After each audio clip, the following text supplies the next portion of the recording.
नीट paper फुटी प्रकरणी संपूर्ण देश जो आहे तो हादरून गेला असून 22 लाख विद्यार्थ्यांना पुन्हा ही फेरपरीक्षा द्यावी लागणार आहे। मात्र या नीट पेपर फुटी प्रकरणाचे धागेदोरे जे आहेत ते महाराष्ट्रासह आता पुण्यापर्यंत पोहोचलेले आहेत।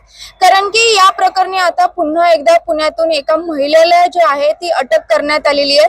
कात्रज परिसरातून या महिलेला अटक करण्यात आली असून मनीषा वाघमारे असे या महिलेचं नाव आहे। मिळालेल्या माहितीनुसार ती ब्युटी पार्लरचा व्यवसाय करत होती आणि त्यासोबतच विद्यार्थ्यांना जे आरोपी आहेत त्या विद्यार्थ्यांना आरोपींपर्यंत पोहोचवायचं काम जे आहे ती मनीषा वाघमारे करत असल्याचा संशय सध्या व्यक्त करण्यात येतोय। सीबीआय कडे या महिलेला सोपवण्यात आलं असून पुढील तपास सध्या सुरू आहे। खरं तर या संपूर्ण प्रकरणात नाशिक मधून एकाला अटक करण्यात आली होती, शुभम खेरनार असं त्याचं नाव होतं। यासोबतच पुण्यामध्येच एक वास्तव्यास असलेल्या तरुणाला देखील अटक करण्यात आली होती, मात्र त्याला अहिल्यानगर मधून अटक करण्यात आलेली होती। धनंजय लोखंडे असं या तरुणाचं नाव होतं। या संपूर्ण प्रकरणी आता महिलेलाच एका कात्रज परिसरातून अटक करण्यात आलेली आहे। सीबीआय कडे तिला सोपवण्यात आले।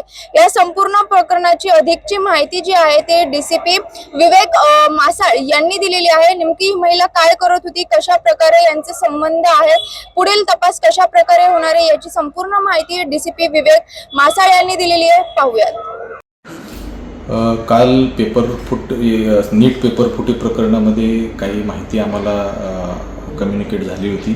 त्या अनुषंगाने तपास करत असताना या महिलेबाबतची माहिती पुढे आली। त्या अनुषंगाने मग आम्ही तिला कात्रज परिसरातून ताब्यात घेतलेलं आहे। काय रोल आहे सरीचा, काय समोर येत आहे? यामध्ये ज्या आरोपीची काल माहिती आली होती त्याच्या संपर्कात ही महिला असल्याची पुढं आलं होतं आणि मग त्याच्यात वर्कआउट करण्यात आलं आणि पुढं तपास करून पुढं तिची विचारपूस देखील करण्यात आली। विचारपूस करताना काही संशयास्पद बाबी मिळाल्या आणि मग पुढं सखोल तपासासाठी सीबीआयकडे त्यांना ताब्यात देण्यात आलेलं आहे। सर, काय नाव आहे हिचं आणि काय करत होती, काय नक्की हिचं रोल आहे? या महिलेचं नाव मनीषा संजय वाघमारे असं आहे। ती पहिले ब्युटी पार्लर चालवत असल्याचं त्यांनी सांगितलेलं आहे।